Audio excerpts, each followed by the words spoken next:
제가 이충근 박사님과 더불어 특바로 낙인이 찍힌 남의 나라 대통령 빠해서 뭐합니까?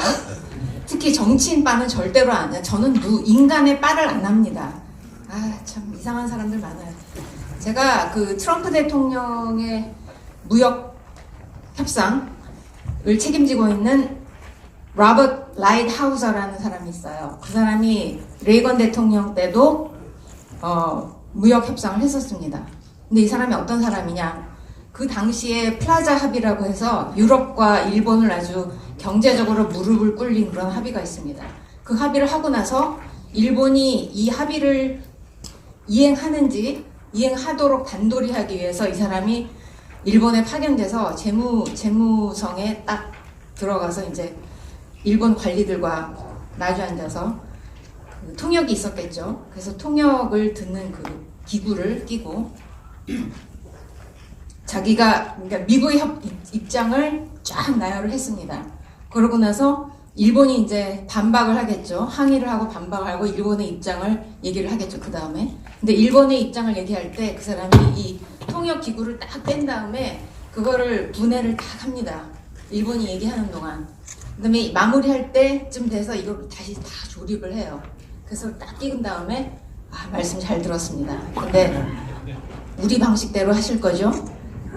그렇게 한 사람입니다. 지금 그렇게 한 사람이 중국과의 무역 협상을 진행하고 있으니까 어떤 결과가 나올지 주목이 되죠. 근데 이 사람이 그 트럼프 대통령이 백악관에 입성하고 초창기에 입성해서 지금까지도 같이 하고 있고 그리고 트럼프 행정부 내에서 가장 그러니까 그 지시를 받지 않고 재량껏 정책을 밀고 나갈 수 있는 유일한 사람이라고 합니다.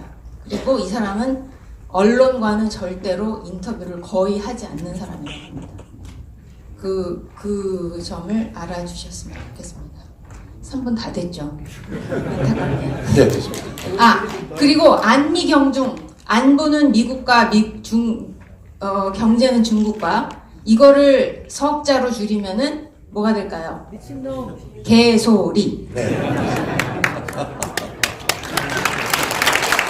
얼마 전에 어느 산업공학 학자가 중국의 인력과 인재와 자본을 끌어들여서 중국의 경제 발전 속도를 늦추고 우리는 경제에 도움이 되는 게 그게 반중 정책이랍니다. 정신 나간 소리도 정말 유분수예요, 정말. 아니 배 터질 때까지 중국 자본 끌어들이고 인력 끌어들여서 우리가 중국화 되겠습니까? 중국이 한국화 되겠습니까? 정신 좀 차리고 삽시다. 더 있는데 뭐 여기까지 하죠. 3분밖에 안 주셔서 아이 차비가 아깝네. 교수님. 한마디만 더 할까요? 한마디 하세요. 네. 예, 피터 자이한이 10월에 초에 우리나라에 방한을 했었습니다. 이충근 박사님은 같이 점심을 하셨는데 불행히도 저는 그때 미국에 가 있었고 엇갈렸는데 그 자이한이 조선일보하고 인터뷰한 그 기사의 표제 기사가 뭐냐면 한국은 중국인지 일본인지 선택하는 순간이 올 것이라고 했어요. 그게 표제 기사입니다. 근데 잘 생각해보세요. 미국인지 중국인지 선택할 것이 아니라 일본인지 중국인지 선택할 순간이 올 거라고 했습니다. 왜냐?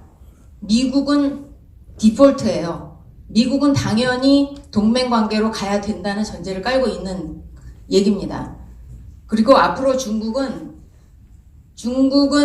미국 없이는 못 삽니다. 경제적으로. 근데 미국은 중국 없이는 살 수 있어요. 조금 피해는 가겠지만 지구전으로 볼 때는 중국이 절대로 승리할 수 없는 전쟁을 하고 있습니다. 그리고 이건 돈 몇 푼 더 받아내자고 하는 전쟁이 아니라 그야말로 체제전쟁, 문명전쟁이라고 저도 생각합니다. 그리고 11월 28일인가 추수감사절날 트럼프가 트위터에다가 그 로키 권투선수 있죠? 그 근육질 몸에다 자기 얼굴을 합성한 트위터를 딱 올렸어요. 그랬더니 그러고 나서 대통령 전용차하고 경호 차량을 골프장으로 보냈습니다. 그랬더니 이제 또 언론에서 난리가 났어요.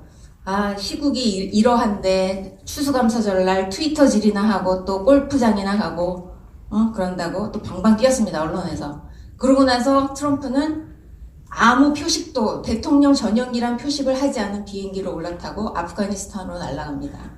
그리고 아프가니스탄에 나타나서 장병들한테 배식을 하고 본인은 메시드 포테이토밖에 못 먹었다고 궁시렁거리긴 했는데 근데 이제 언론에서는 딱 골프장 트위터하고 그걸로 이제 다 도배질을 했어요. 그 다음에 아프가니스탄에 딱 나타나니까 저녁 때 거기다 한 줄을 추가합니다. 그리고 아프가니스탄 장병 위문도 했다. 진짜 미국 기레기나 우리나라 기레기나 전부 살처분해갖고 바람이 동쪽에서 서쪽으로 불 때 중국에서 소각해야 돼요, 정말.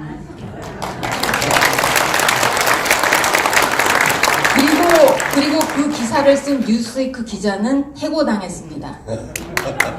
이 사건과 관련이 직접적으로 있는지 없는지는 모르겠지만, 네, 이상 하겠습니다. 더 자료 그 다음에 또 모실 테니까 오늘은 이제 안 와요.